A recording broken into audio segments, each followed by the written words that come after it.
All right. You're here with Jim Carty of the Patch in Southeastern Connecticut, and I am hanging out with Oliver Wood this morning. How you doing, Oliver? Doing great, Jim. Thank you for having me today. I appreciate you doing this first thing in the morning. I suppose you're doing a few of these to promote the upcoming tour dates. Indeed. Indeed. And it's so great that you're touring. You know, I think I last saw you at the Katharine Hepburn Theater. Oh, yeah. Yeah, remember that? And That was fun. Yep. you did the TV show for Connecticut Public TV, which is always great. Yeah, that was super fun. I hope they pampered you a little bit. Oh, they were real sweet. Yep. That They was a are. really fun. That was a real fun day. Yeah, What was that called? It's not, it's, what do they call it for short? It has a, the Kate. the Kate, right? Of Kate, course. Katharine Hepburn liked to be called Kate by her friends. Of course. Right. Yeah, The Kate. Yeah. And you probably went right to the gig, but just a few miles down the road there, you hit the ocean, and she lived there. That was the Hepburn family summer home, and then that's Yeah. where she retired. And it's a gorgeous piece of real estate, let me tell you. I bet. Yeah. We got the story and I took a look at the lay of the land there. It's quite a spot. Yeah, yeah. We're fortunate here in southeastern Connecticut to be on the water that way. Yeah. Yeah. But anyway, you're coming back to Connecticut. You're going to be at College Street Music Hall on February 2nd, it looks like. Yep. And I'll just announce the other Northeastern dates because my folks on social media will definitely be from all over the Northeast. You hit Rochester on January 25th, Washington, D.C. on the 26th, Panelist Theater, which I absolutely love in Albany, because you can drink in Albany till like 4 a.m. and theater, and it's dirt cheap. So the State Theater in Portland, Maine, Plattsburgh, Bring Your Snowshoes on January 30th, Providence at the Strand Ballroom and Theater, which is another beautiful room on January 31st, the Fillmore in Philly on February 3rd, House of Blues in Boston, which is a Friday, February 4th, and then New York is your last Northeastern tour date on February 5th, this Saturday. So you are busy, man. It's a busy couple of weeks coming up. Yeah, and we all need it, man. This COVID thing is got us dragging. I'm just feeling the fatigue, and I was listening to the record that you're touring behind, Kingdom in My Mind, this morning. Yeah, trying to think about what to talk about, and a little bit broken kind of touched me. We're all feeling a little extra broken with this long, protracted thing. Can you tell me about the record and maybe some of your favorite tunes on the record, maybe that tune? Yeah. Well, this was a record that I mean, the unfortunate timing of it was that it came out right, a month before, 2 months before the shutdown. Right. So we were just getting started on the tour behind it. And so anyway, we're this year being able to tour again, and really half of last year we toured as well, and we were kind of trying to pick up where we left off and get back to that music, and this is music that we just had such a ball making, because we for the first time made a record in our own studio, which was a luxury, because you could afford to experiment and just try stuff and be a lot more relaxed than you normally are. When you go in the studio, you're focused on executing music and getting it done in a timely fashion, because you're watching the clock, and there's a schedule, and it's expensive, and right. And the luxury of having your own place allows you just to hang out like a clubhouse. So I know Derek and Susan, I always am jealous. They're oh gosh, I know. Yeah, they have even better situations in their backyard. Now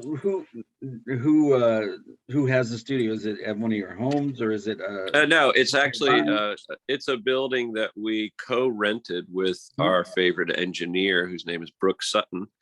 And he engineered our previous record, and we became close with him, and we all decided to go in on this space together. So So basically we rented a building and split it with Brooke, the engineer. Mhm. So, it's he runs the studio, and when we're not there, he works with lots of other people. And when we're there, we all work together. And so it's, that's the setup. And what was But anyway, a lot of sorry, go ahead. what was your input on, I know some people are very particular about their build out of the studio. Did you and Brooke, collaborate? Or with Brooke, It's on been a that? very collaborative process, and really Brooke is the it's his baby as far as for us it's like a clubhouse. We don't care. I mean, it's amazing just to have a space where we can rehearse, where we can store gear. It's a good size space. And so Brooke sort of masterminded the build out and the design, and he has all the recording equipment, and we just have all our personal equipment. So it's just a perfect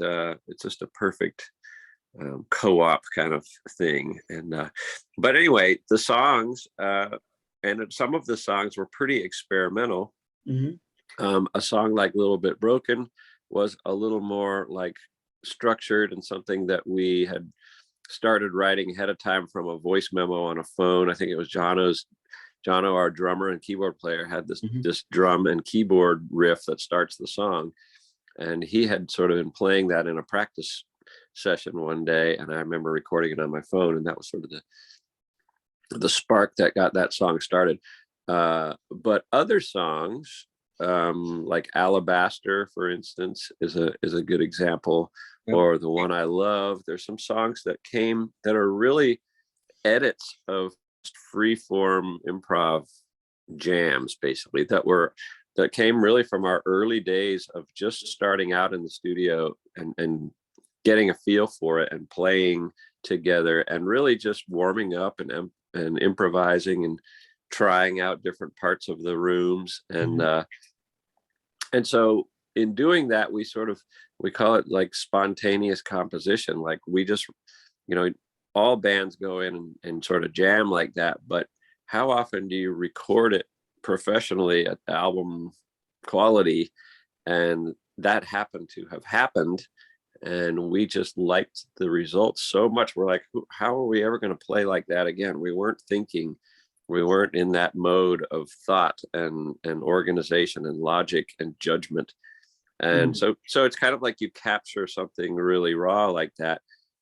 Sometimes it's good enough just to cut it up and make a song out of it. So we wrote some songs over just improvisations as well.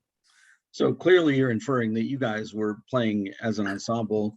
There was no multi-tracking at all, or was there a few overdubs, but you did play as an ensemble? Yeah. Oh, and there were overdubs like vocals, vocals, right. Like we weren't singing yet. Yeah. So we overdub vocals and background vocals and maybe percussion or piano or something like that.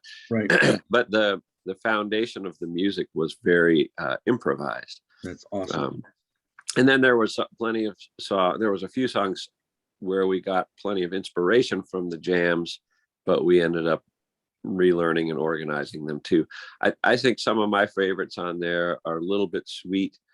Yes. That was like the first jam we played in that room.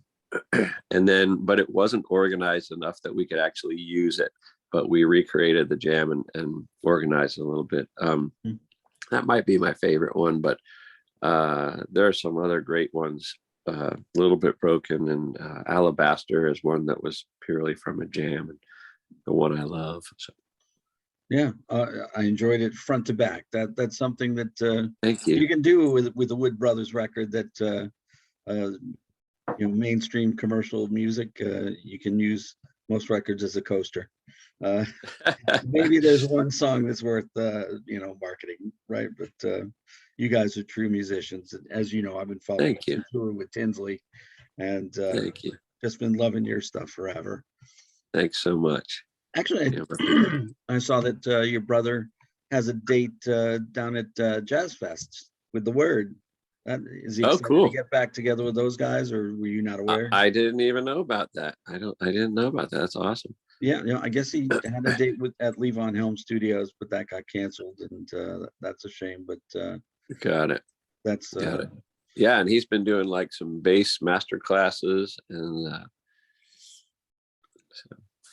Yeah, no, everybody needs to stay busy while off the road. And Yep.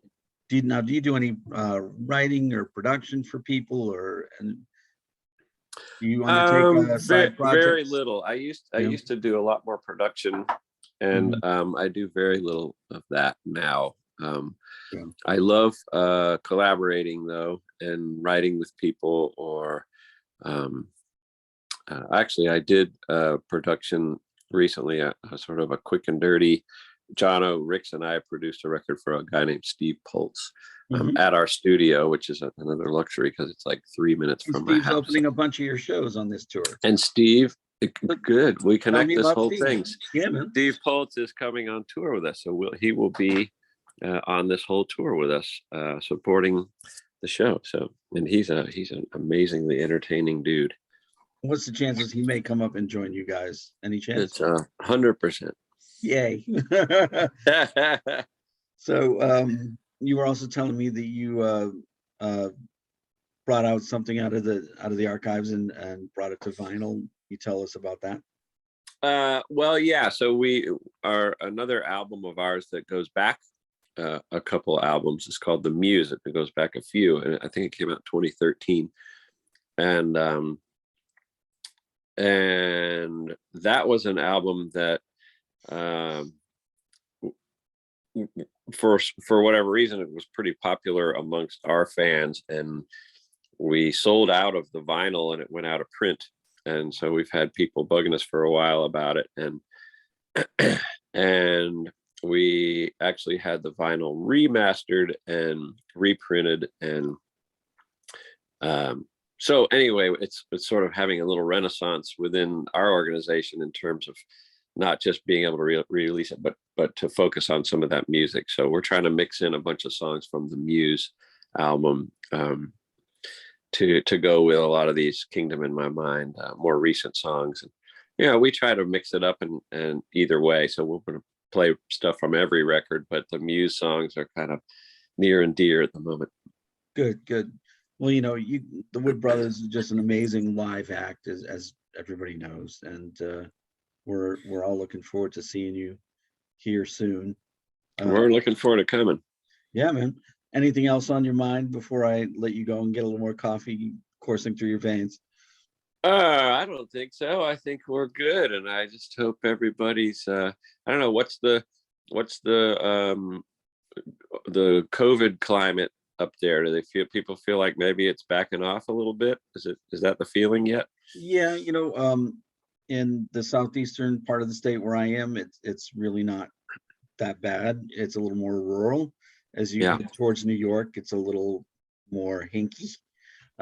So the college station gig is probably halfway between southeastern Connecticut and New York. So it shouldn't be too bad. I think they're looking for people to bring their vaccination card.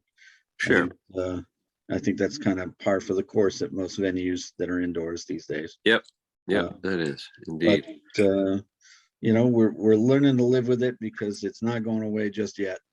Yep. And we still got to have fun and connect with share the music with each other. That's just an important part of life.